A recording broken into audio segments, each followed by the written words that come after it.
It's Janine from Reclaiming Our Identity. I had a few minutes and decided I would come on just to share with you some of the lessons that I learned from life in Rwanda. I do want to take the opportunity to thank those of you who have subscribed, our new subscribers, those of you who have those notification bells set so that you know when Reclaiming Our Identity is going live. And if you have liked or shared any of our videos, thank you so much. If that is not you and you have not done any of those things yet, I'm going to give you a second. It's been a second to like, share, subscribe this video while I am taking this opportunity. I want to say that it was an incredible experience, that I am glad that we had the adventure of living in Rwanda and living on the continent, even though if you've seen our videos, we had challenges. I want to know, because we have mentioned that before, and some things we've gone into detail about and been specific.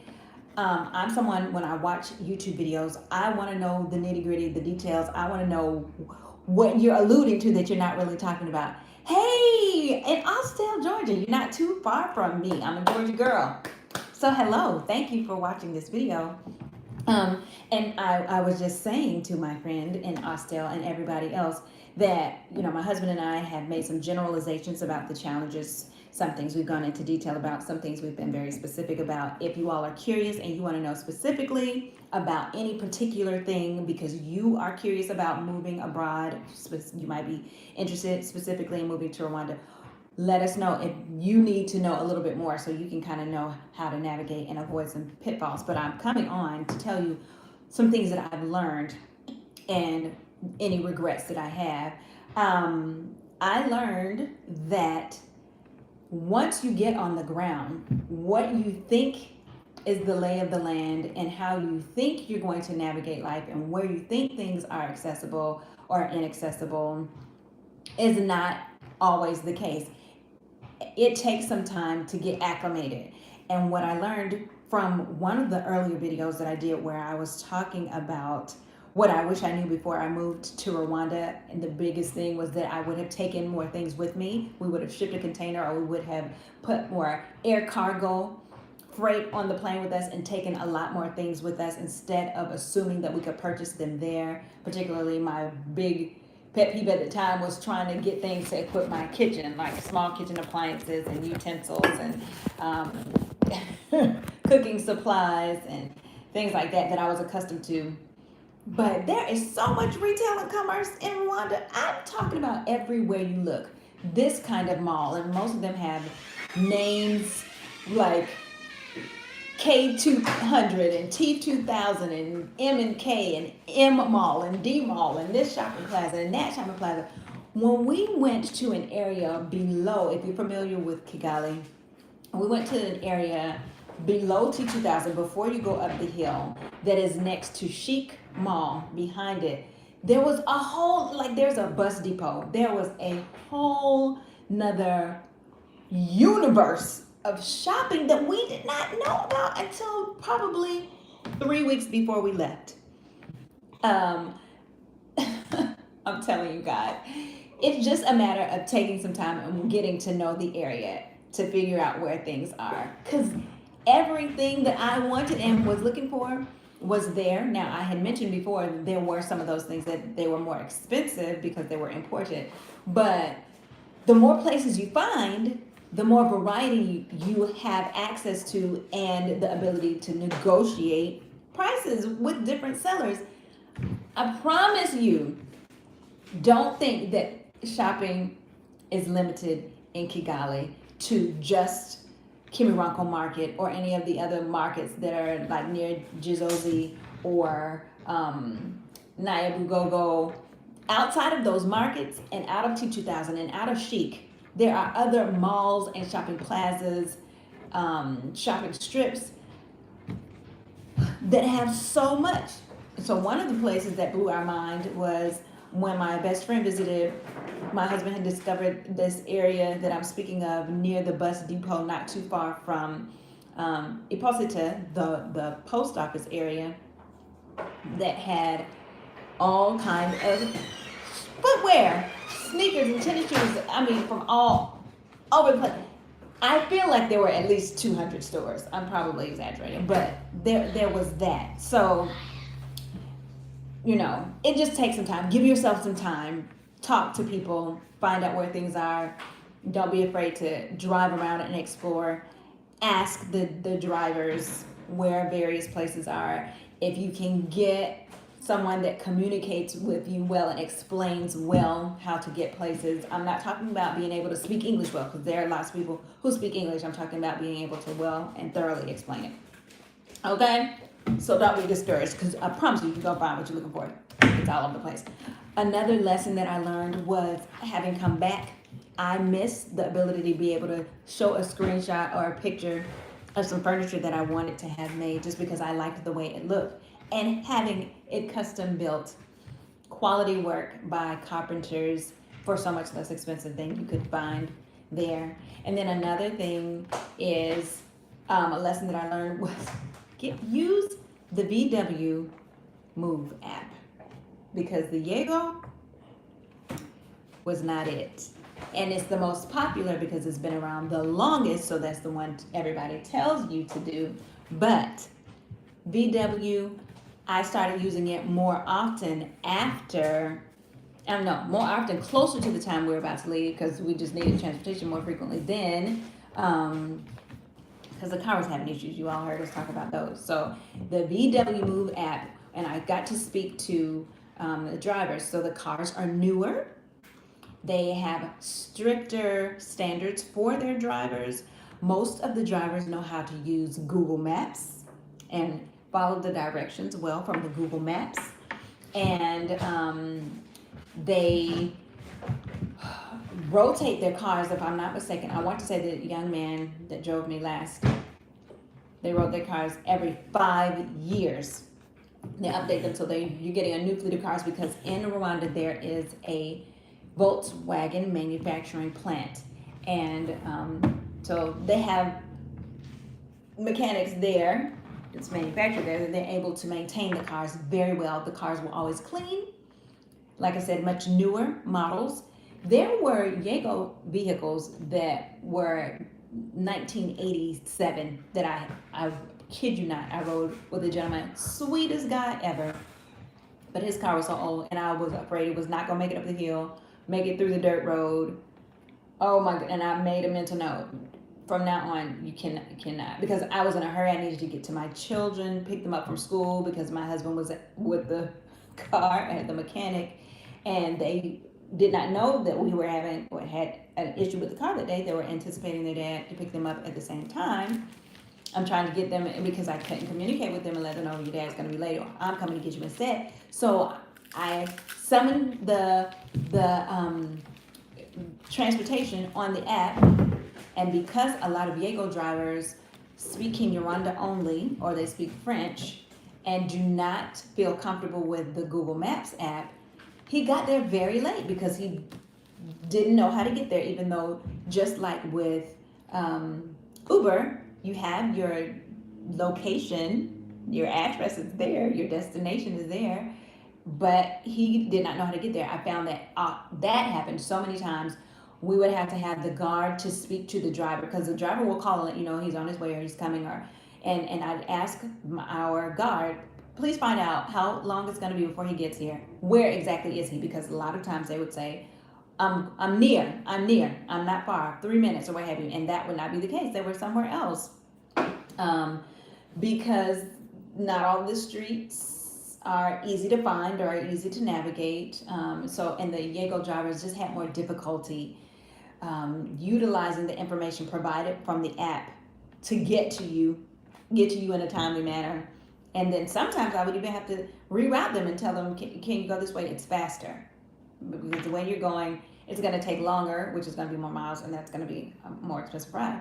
Another thing, in addition to the VW Move service, having newer cars more proficient with English drivers and those who are more comfortable with Google Maps, their rides start off less expensive. I cannot remember exactly, but I'm going to give you an example. Let's say their rides start at 80 cents per kilometer, whereas Yago, even though you can be in an old beat up hoopty, set price, their ride started, I think, the equivalent of $1.50 per ride. So a quick trip around the corner and back could be $3 on a Yago, and it putter and sputter the whole time. Now, this is not to bad mouth the company. Some of the vehicles were newer. A lot of the drivers always very friendly, very kind. Felt safe. I felt safe. But they did not know how to use the Google Maps like the VW Move drivers. And my girls, when I picked them up the last couple times from school on VW, and they're like, "What? Where has this been all of my life? Mommy, please don't ever use Yago again. Why haven't we been using VW Move? Honey, Volkswagen is it." So when you're in Kigali, you'll see Yago. People will tell you Yago. For some reason, I guess it's like, when you buy a new car, you see so many of that particular make and model on the road. You're more aware of them. So after using VW more often, I saw them more often on the road. Like, how did I miss? I know when we first got there, one of the problems was that my location could not be found by the app, and so I couldn't. I tried it several times, but fortunately, closer to the time we were about to leave, I was able to actually use it and benefit from it more. So that was a lesson that I learned that I want to pass on to you, because a lot of times you'll get to the airport, if you haven't watched videos from people who have lived in Kigali, lived in Rwanda, or traveled there, you may not know what method of transportation you're going to use. You're just going to assume, well, it's an airport, I'm going to use a taxi. I'll have somebody to call me a taxi, or I'll go out the front after I pick up my baggage and there'll be someone there. It's true, but I would, while you have Wi-Fi, download the VW Move app, know your address so you know where to go, because if you use the transportation service outside of the airport, they're going to charge you more. I remember when I came back home in March for my parents' 50th wedding anniversary and I returned, I already had secured my driver. It was a gentleman that I used, or who would pick me up and transport me quite often throughout the city when necessary. And I had already communicated with him the dates of travel, let him know when I would be coming back and the time and all of those things. So I knew he was coming for me. But when I walked out, several people approached me wanting to get me a ride, as they would. And I asked, just out of curiosity, how much? $30. $30 to go about 11 kilometers. One way. That was to take me. I said, "Oh, no, sir. Okay, thank you so much." And then as I waited, because traffic was a little heavy, I was continuing to wait for my ride.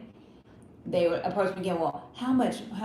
What can you pay? What do you want? Do you have a ride? Do you have a ride? Are you sure? Is he coming?" "Yes, he's coming. I'm good, thank you."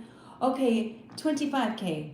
No, that's still too much for a one way. No, thank you." And so I was leaving from the airport. If you're familiar with the city, from the airport going to Gachuriro, which is near Vision City, not very far. Now, right around a ways a little past RDB from the airport. $30, too much. So secure the app before you travel, and that way you can use the app and you can see exactly how much you're going to pay for your transportation from the airport to your destination, whether it's an Airbnb, a hotel, or a friend's home, or a family member's home, or what have you, because the prices, as they are at most airports, are going to be higher from the airport. So that's a lesson that I learned. Regret was that I did not go to Lake Chivu or get to go to the area where the gorillas are in the northern province, and get outside of Kigali. That's my biggest regret. And that we didn't get the opportunity to take our children there. As far as steady income and financial stability is concerned, setting some things up or having those in place. Of course, that was a hindsight is 2020 situation. But as far as regrets, I just wish I did not. Hi, hello, African lifestyle. Where are you chiming in from? Yeah, I try to provide some good information. I was like, I hadn't shared some of the lessons that I learned, especially thinking about going back on some of the earlier videos and things that we found challenging and difficult, and that we would come on and lament about and vent about and whine about and be frustrated, and then we'd get the comments like, okay, sis, you're gonna have to get adjusted and you're gonna have to get acclimated, you're gonna need to eat some porridge and not some cereal. And we did that. So I want to go back in retrospect, thinking about some of the things that were difficult and challenging for us, and say, okay, well, what did we learn through that?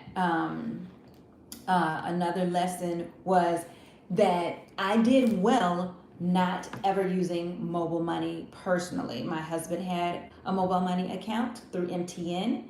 I would always get cash from the ATM from my debit card, my American debit card, and I would just pay the fee.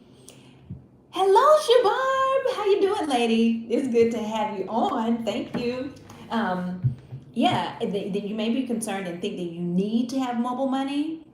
You're back in the States now, but returning soon. Not in Kigali right now. No, we're in the States. We're in the States too, situated here for a while. So, yeah, when do you plan to go back to Kigali since you're here in the States? I miss the weather. It's very, very, very hot. Of course, I'm in the South. It's summertime going into fall. But those hillside breezes, you guys, the climate, the mild temperature, the palm trees, I definitely do miss that. I saw a Facebook post of some dear friends that we came to love while we were there celebrating their son's 10th birthday. And the husband of the couple, oh, you're going to late September. Well, it will be rainy season then, won't it? Tell me if it'll be rainy season. But I saw that video of them celebrating the birthdays, and our friend was barefoot out on the porch taking pictures of his son as he opened his gifts, and I was like, oh, I know, it feels so good. I could feel the lovely climate just through the pictures, and then they have a beautiful view of the hills. I miss the scenery, the beautiful hills.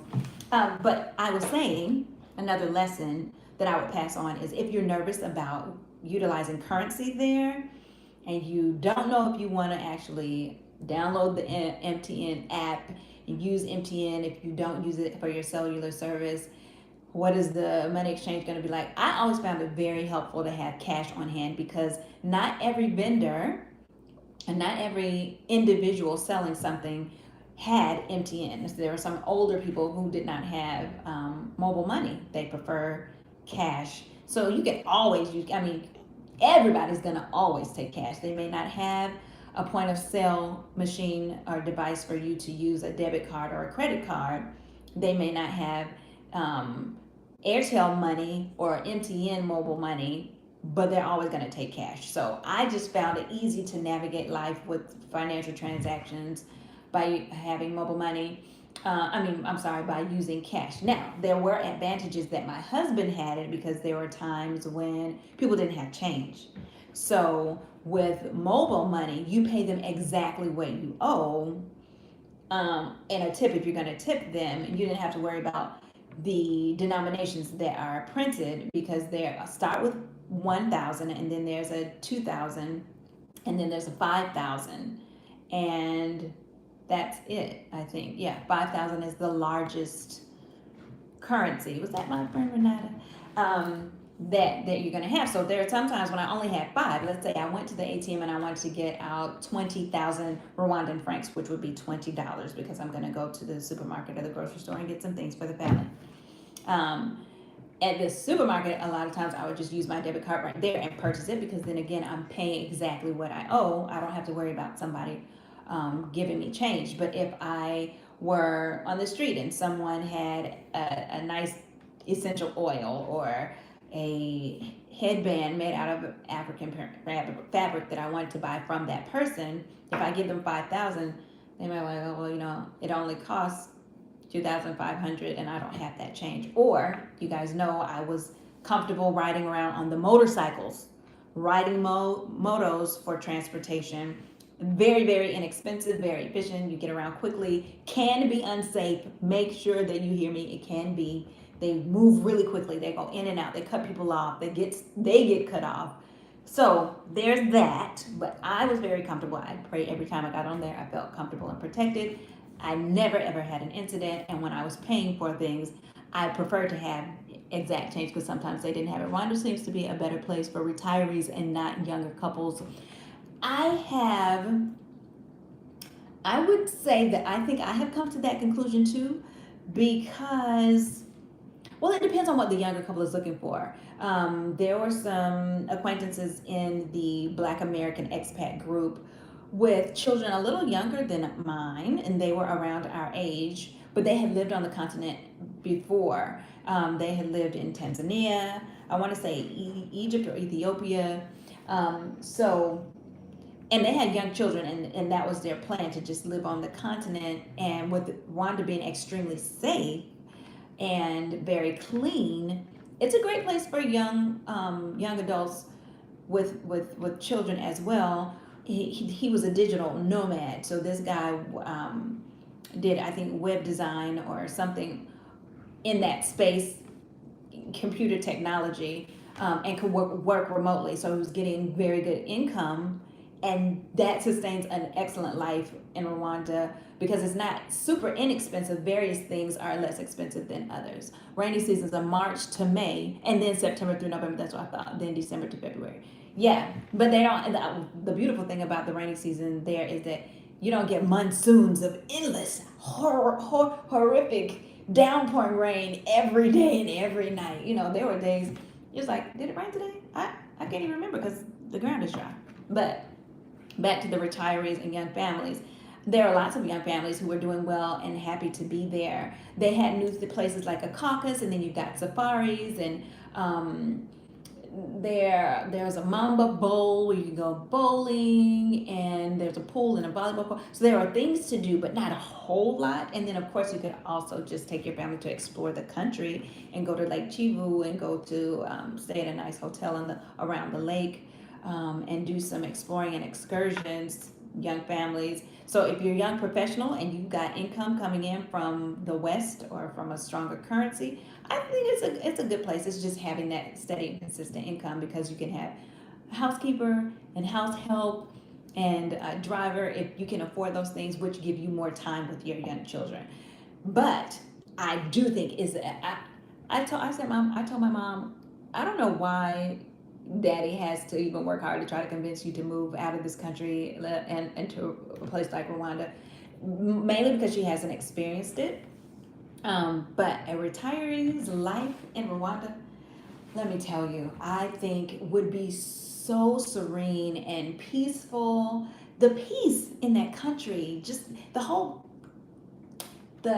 when I say culture, I mean the whole demeanor, the atmosphere, the environment of the country is just peaceful. People are chill and laid back, and to get a nice home that would accommodate your family to come visit and relax, and you have help assisting you as a retiree, the life for me. So yeah, that's another lesson that I learned. So I hope this was helpful.